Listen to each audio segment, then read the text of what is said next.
What's up, guys? I'm Michael, and this is Prater and Son. After asking a few of you guys on Facebook if you would like to see a shop video, I've decided that I'll go ahead and give it a shot. I do want to do a disclosure. I am newly back into the sport and consider myself a noob, but I have learned a few things, and I figured I'd share it with you, but take it with a grain of salt. If you disagree with something, just be polite. Drop it down in the comments. I want to learn too. So I'll give you a little bit of tour first off. I've got the carts here. Very, very dirty go-karts from the Lawrence County race. And typically I like to have them cleaned up sooner than now. But just haven't had a chance to do that yet. So we're working on it today. And good news is we don't have to change a lot because we're going to go race Wabash County on Friday. That's another fair race. Hopefully it doesn't rain out. So basically the same classes, same motor package. I'll be running box stock, and Ozzy's going to be running the stage 1. So I wouldn't necessarily have to change motors. The motor I have on my cart right now, it has a fuel leak, and I think it's coming from the bowl. Likely that little gasket that's up in there that tends to be an issue. I've put it on 2 or 3 times, but I need to rip the whole carburetor off, flip it upside down, make sure that I got it sealed in there nice and tight. So with that being said, not that I don't want to work on the carburetor, I've got this Predator right here that is a sealed motor. And when we go race at Patton, last time we had to borrow motors, I have a sealed motor. So I want to see how this motor does. So when I go to Patton, I'll know if I've got a decent one or not. I think eventually I'd like to grab a couple of them from Harbor Freight and take them and have them tagged. But we'll see how this one does. It's an older engine. It was one that came on my cart when I bought my cart. And from talking to people, they say that these Predators get better with age. So it's a possibility this is a good one. With box stock, there's nothing that you could do to them. So you just hope that you get a better one. And with the quality control at Harbor Freight, a lot of the time some of the motors are better than others. So what I'm going to do is start out with it on this motor right here is show you how to put a throttle assembly on it. And I'll show you that. This right here is a tuck and run throttle assembly for a governed motor. And I'm going to show you guys how to install that. So the tools that you'll need for this project to install this throttle assembly: 8mm socket, 10mm wrench, and Phillips head screwdriver. One thing that I do highly recommend that you get, and this is something you can get at Harbor Freight as well, is one of these little magnetic bowls. That way your screws don't get lost. I've already took the top 2 screws out of here. This starter is held on by 3 8mm screws. There's one here, one there, and one right there. And I've already did it, but typically, if you look at the logo, it's a little crooked. Typically the starter's on the front of the motor. Well, if you got body work on there, it gets in the way. So it's nice to turn that starter where it puts it to the back. A lot easier to start for you. So what we'll do is there is a little screw back here. I'll pick this up and show you guys. Right there. Let's see if you can see that. Little screw right there. There's a hole that goes through this nut that's on the bottom side of this screw. That just needs to be loosened up. Now, that's turning on me because that's a 10mm bolt. You can hold that in place, but I think I have it loose already.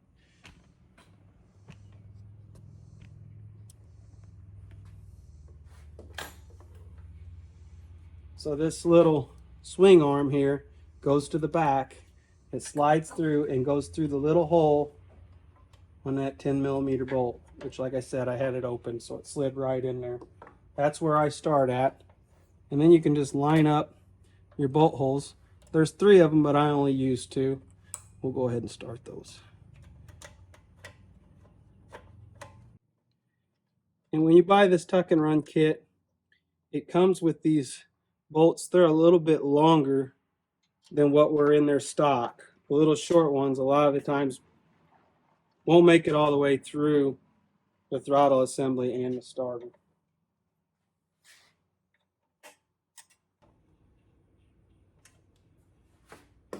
And now to set this rod, here, I don't know if I can get it to where you can see that. Let's try. To set this rod, I want this piece right here that my throttle clevis is going to stick to. I want to bring it out so that it's got like at a straight line where that throttle clevis can grab it. And that's my starting point where I tighten this rod down. You can just take your screwdriver there and tighten it down in place. Now once you get this put on the cart, you may have to adjust that some, but that's a good starting point. That's basically all there is to putting throttle assembly on a governed Predator motor. Alright, I need to get this cart ready to wash. What I like to do when I wash them, take the motor off, take the axle out, and then take the hubs off the spindles. Some people remove the body too. I don't think that's a bad practice. I just typically don't do it. It's kind of a pain in the butt. I just get in there and wash around, and I'll show you that. If you haven't ever removed a motor before, hopefully you have, it's just 4 1/2-inch nuts on the top of this motor, 2 on the front, 2 on the back. Okay, I got the 4 nuts off the motor mount. I did remove the throttle assembly already. You see me put it on the other motor. It's the exact opposite process to take it off, obviously. And then the actual throttle cable itself. Some people may have different size bolts. Mine's just 2 7/16, and that goes right on the front of that throttle assembly. So that's been taken off. And then I need to take my RPM lead from my tack off of the coil wire or spark plug wire. Being careful not to nick that. Now I can pull my motor completely off. The motor I have on there has a chain guard on it, so you would have to take the chain guard off if you only had one. And then I will take the clutch off and put it on that motor as well. As far as the clutch goes, I do clean those, but I literally cleaned it before the last race, so it has very few laps on it. So I'd probably just blow it out and put it back on. Some people like to break down their clutches every single week. This is just a drum clutch. With a disc clutch, I can totally see that. With the drum clutch, to me it's a little bit overkill. Again, just personal opinion. So I'm just moving this back here so I can get that chain off the clutch. And I can remove the motor. Okay, before we get into axle removal, I'm going to go ahead and take these tires off.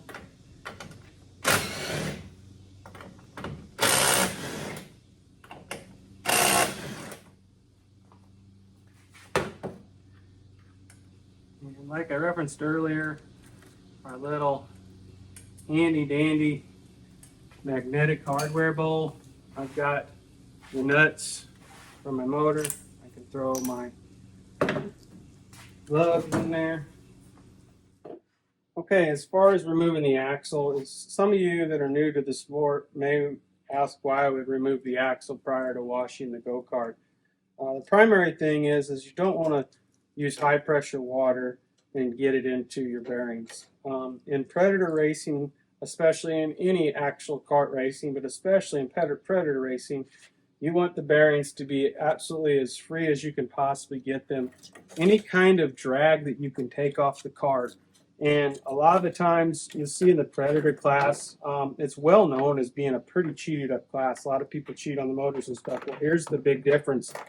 A lot of these people that cheat on the motors are cheating on the motors to keep up because they're not doing basic maintenance to the cart. And I can't tell you how important properly maintaining your bearings is to keep everything rolling free. And I mean, you can see right there, those are dirty and they're rolling pretty good, but they could be better. So I want to take them off. I'll wash the carts once those are off, and then also same thing with the front bearings, pulling the hubs off of the spindles. Then I can wash it all down. Then I'll go into actually cleaning the bearings. Several different ways you can do that. We'll get into that in more detail in a little bit. But to take this axle out, it's just a 1/4 inch Allen head. That is on a Phantom Triton. It may be different on others. These are probably super tight from the last time I put them on.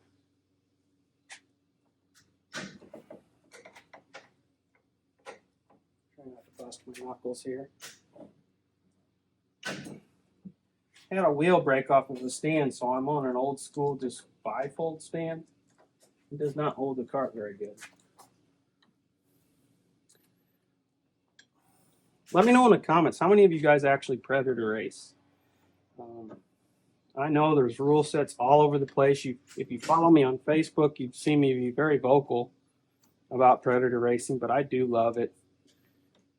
If people cheat, they cheat. It is what it is. Buying motors for $150 and strapping them on a cart and going racing, it is great for growing the sport and getting people into the sport for the first time. And even people that have been in the sport for a long time. Predator racing, that class is very competitive and very fun to drive in. So let me know what you think down in the comments. I'll go ahead and finish pulling these out. Actually, I'll finish one so you can see it. The bearing carrier just pops right off the top there. And that allows that axle to pop right out. I'll do the same thing on the other side. Once you've got both bearing carrier tops off there, the whole axle just lifts out like that, chain and all. Let's set it off to the side. How many of you guys have a karting YouTube? If you're watching, you have a karting YouTube, please drop down in the comments what it is.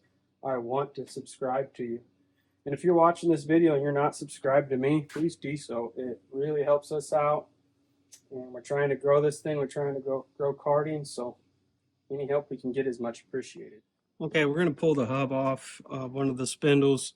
This can be done without any tools. Everything in here should just be hand tied. So you just got your little cotter key here that's got to come off. I call it little. It's one of the bigger ones. And you just turn this nut, this large nut off.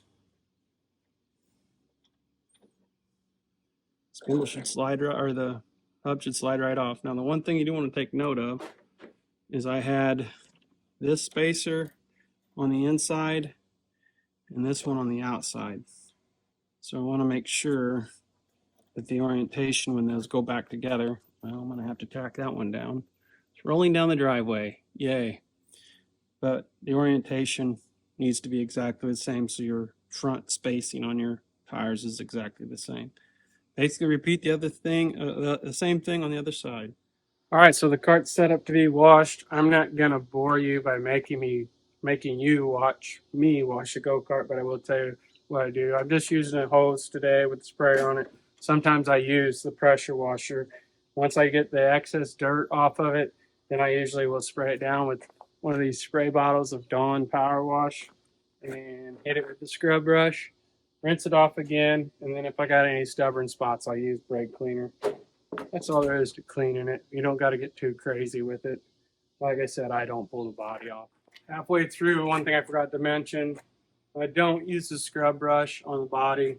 When you have Metal Flake Inpursuit Bodyworks painted body, and you have Twin Gorilla graphics on it, you want to keep them looking pristine as possible. If you need a wrapper, need a body, check those two guys out for sure. I'm going to go ahead and spray this off the rest of the way. Then the last step is, well, two more steps. I'll take my leaf blower, blow off any excess water, and then I wipe down the body, chassis, everything with WD-40.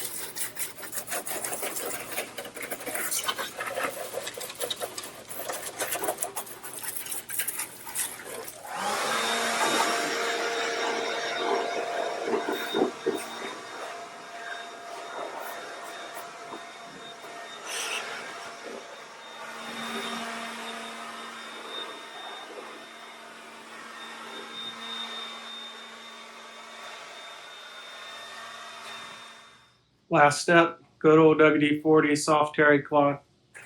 Hit the body, hit the frame, floor pans. I usually don't hit the front floor pan because I don't want it to be slick. But the reason I do this is dirt actually will stick to it less, and it puts a protective seal on.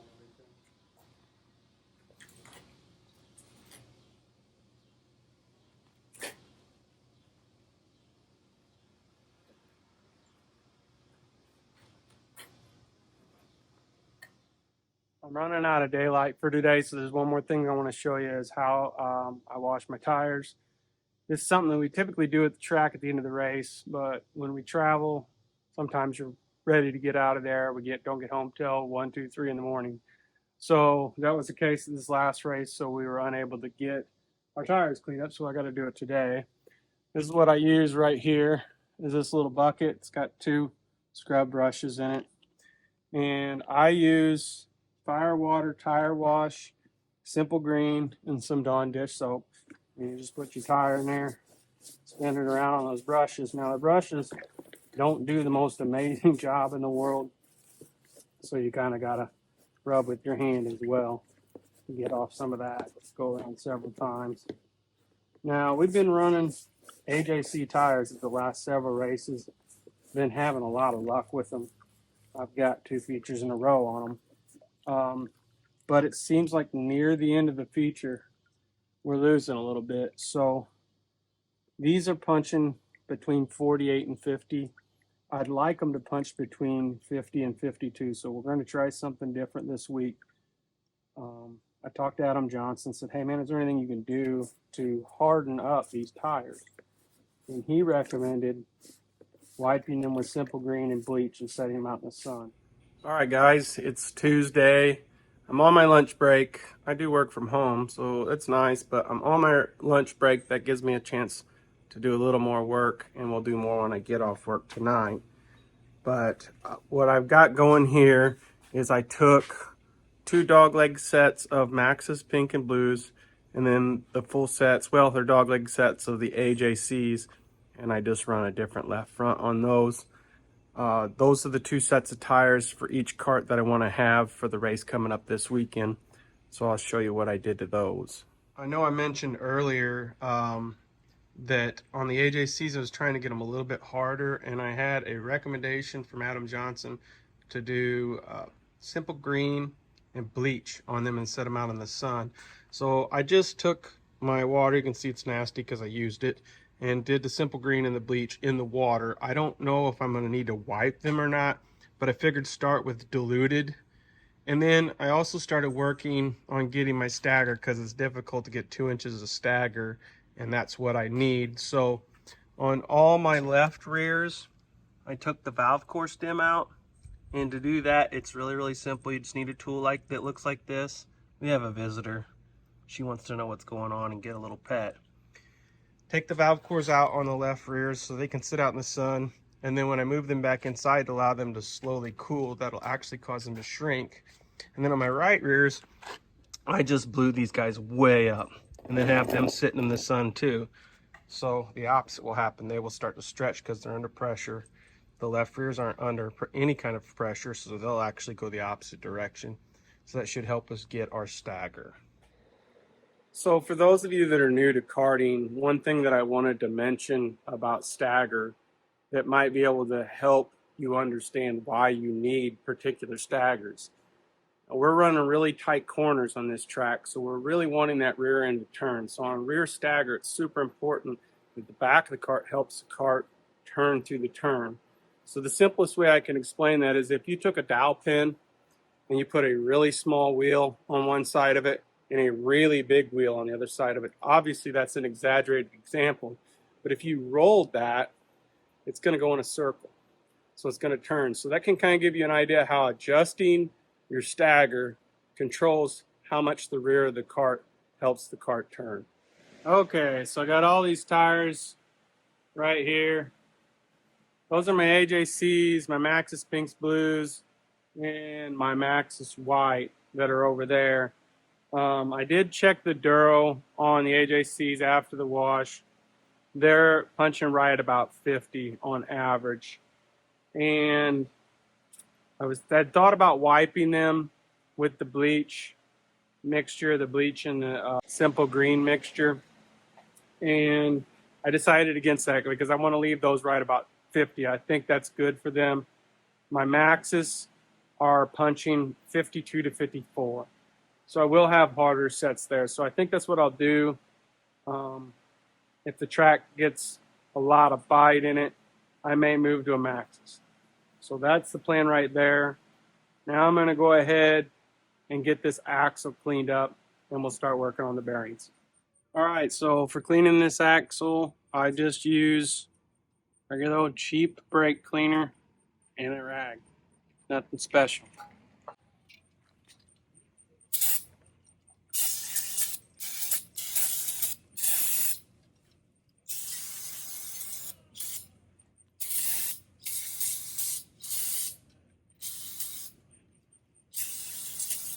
All right, the axle isn't the cleanest in the world, but I wanted to show you guys how to get a bearing off of it.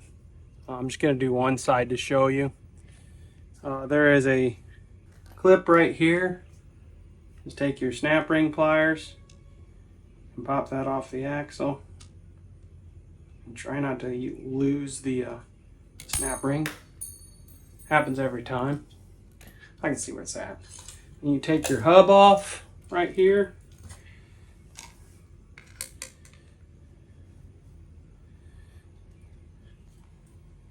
Once that snap ring's out of the way, that hub should slide right off.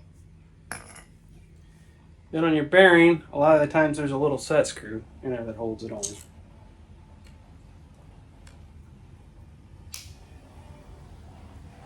Set screw out a little bit. I believe that's the only one. And then the bearing slides off. I have a keyway in right here that I need to get out. Okay, keyway is out, and that bearing should slide right off. There we go. Now, once this bearing's off, you'll notice this outside ring. There's a little bitty notches there. That's how you get the bearing out of there. You just turn where those notches are and it pops out. Putting it back in is the exact opposite. So take the bearing out. And then on these you have a little like cover, but you can see I didn't get that very clean, which won't matter because I'm going to clean it very good. It's like a dust cover, a plastic dust cover. Easiest way I've found to get these out is use a little pick tool. And being really careful not to damage it. Just kind of pop that out. It may make a liar out of me. There, it's starting to go. There you go. That just pops out like that. And exposes a dirty, or well, I shouldn't say dirty, it's not that bad. I do the same thing to the other side.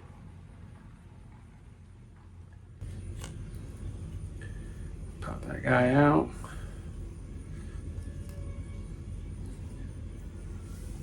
And then that's the other side of the bearing. Okay, to clean a rear bearing or front bearing for that matter, we'll take the front bearing off next to show you that. You can, some people just spray them out with brake cleaner really good. Some people soak them in gasoline. Some people soak them in mineral spirits. What I use is an ultrasonic cleaner with a heater on it. I just put mineral spirits in there and I try to wipe off as much of the excess grime and dirt that I can off of that bearing before I put it in there. And just pop it down in my mineral spirits there. Fire it up. Let it soak. I will do each of my bearings, put them in there. I'm going to show you how to do pull the bearings out of one of the front hubs. Then after that, I'll just do the rest off camera. One other thing I'm going to soak in here is the chain. Lots of dirt and grime gets in there. Anything that causes drag we want to get rid of. So I'm going to throw that in there as well. Okay, doing the bearings in the front hub. Right there you can see you got a snap ring on that one as well. And that takes a different tool. You have to have the snap ring pliers that actually compress instead of expand for this one.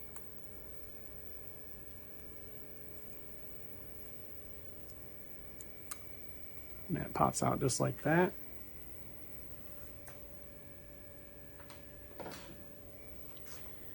And then this bearing just pops out.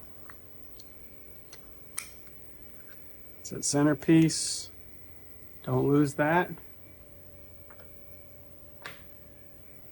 And you can just push the inside bearing out. Now we can clean that hub all up. So for these bearings, I just like the rear bearings. Wipe them off real good. This one on the inside didn't have a cover, but the side that is on the outside of the bearing does. And it pops out just like those others with our little pick tool here.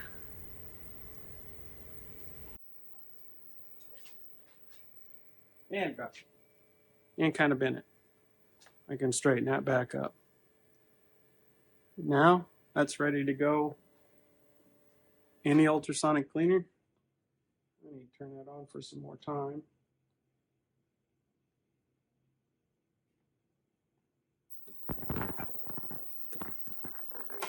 Repeat the process with all the other bearings. That simple. All right, I wanted those parts to run in the ultrasonic cleaner for about 30 minutes. So I went in and had some supper. That's what we call it here in the Midwest. Down south, you probably call it dinner, which is right.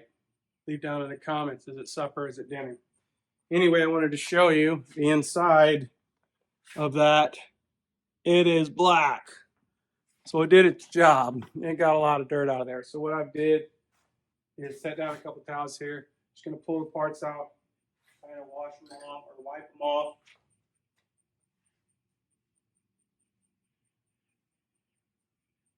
These parts are hot. This is heated. Bearings there. And really, that's my insulin pump. I'm a diabetic if you didn't know that. So nice and free. And I want to blow these bearings out really, really good. If there's anything residual stuff left in there.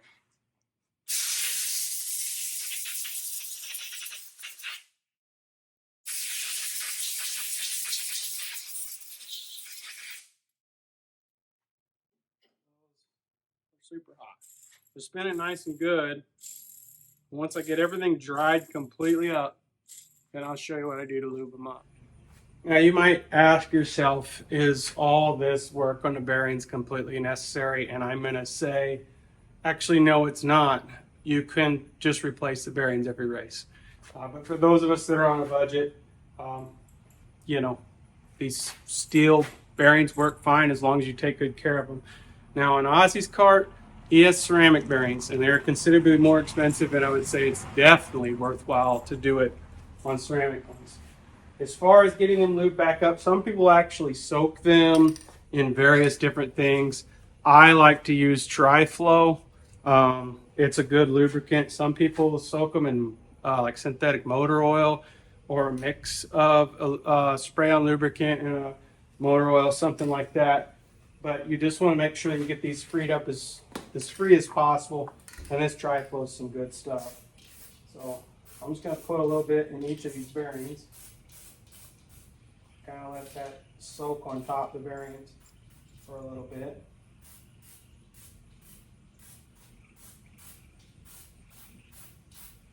And the chain itself, I will lube it with Tri-Flow, but I usually wait till I got it on the cart and got it hooked up and everything. But once you get this Tri-Flow in there, you can start to work it. So steel bearings are going to have a little bit of noise no matter what, but those are spinning pretty good.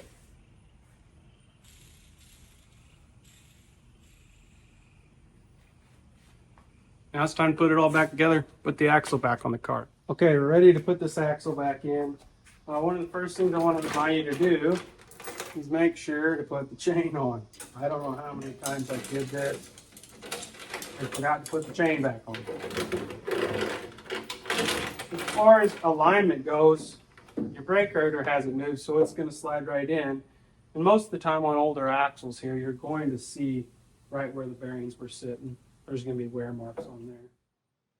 All right, we can put our ring back on our bearing. And if you remember, I told you about those little notches in there. Bearing just slides in there. and turns. I run the large part of the collar to the inside. I don't know if that's right, wrong, indifferent, whatever. That's the way it was when I got it. I always put it back together that way. That ring will sit down in your bearing carrier. Same thing on this side. Put it in a slot, turn it.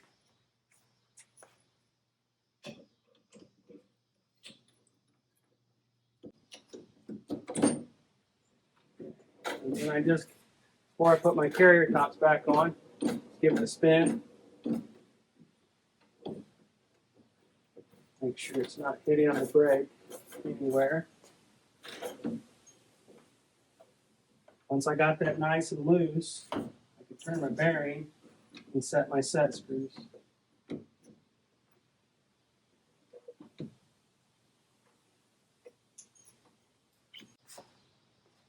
Put the set screws up here on the axle. And I can see I'm lined up right at the mark that was there before.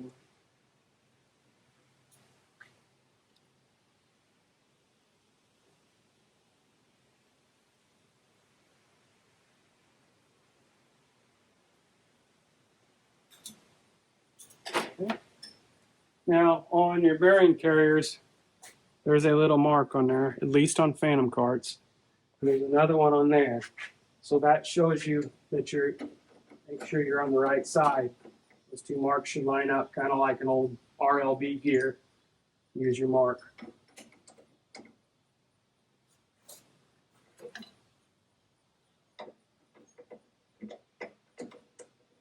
Go ahead and put my hubs back on. That's spinning nice and free. I'll spin for days. You don't want to forget to put your keyway on here. And I use a locking collar on my right side. Oops, just to make sure that right rear hub doesn't slide in as you're going through the corner. Now the tracks we're running right now are super tight. I actually have my hubs all the way out. I'm just going to put my hubs on, and then I can put a snap ring on the end. Hopefully this thing don't go flying on me this time. Snap ring on. Now I can tighten that guy in place. Like I said, we're all the way out of these tracks. Really, really tight corners. You normally, on a Phantom, wouldn't do that. At least not on a Triton. Like I said, this collar, just a little added protection.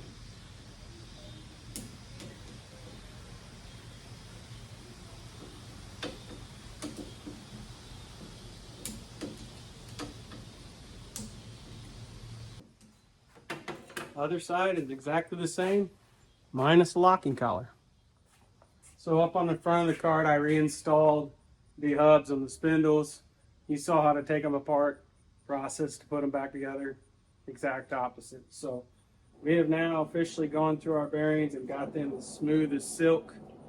I think the next thing I'll do is I put the motor on and getting pretty close to where we need to start putting bite in the tires. Okay, this was the motor I ran. This is the motor that I'm gonna run. We need to take our clutch off. We are lucky because the track that we're going to is so similar in size to the next track that we're running. We won't have to change our driver on there. We have a 12-tooth driver on there.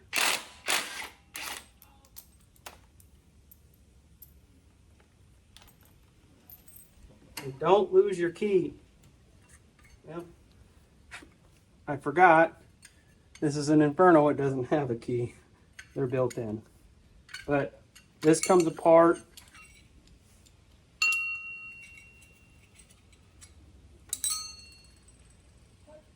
It doesn't look terrible.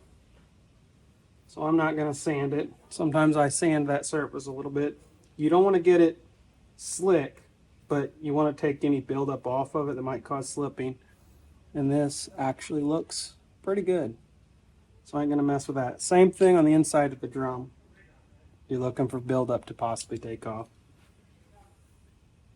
So I don't see anything major here. To put it back on, the drum, it's got the bully style conversion in it. I better check to make sure there's no spacer on the back side of this motor. There isn't, and there is on this one. So I didn't need it on this one, so I shouldn't need it on that one. Put that on there. And your backing washer. Now the assembly is a little bit different when you don't have the bully conversion. The bully conversion, you don't have to use much, just that backing washer. Put this guy on there. Slides in. Now, you want a little bit of play in there. The drum gives you a little bit of play itself, just by nature, the way the Infernos are. But you probably can't see it, but that crankshaft is in a little further than the outside of this. So what I do is I put a little washer that's on the inside there, then my big washer, then my lock washer. So that's the order. Sorry about my insulin pump. It's wanting me to change a sensor. So then I end up with that configuration there.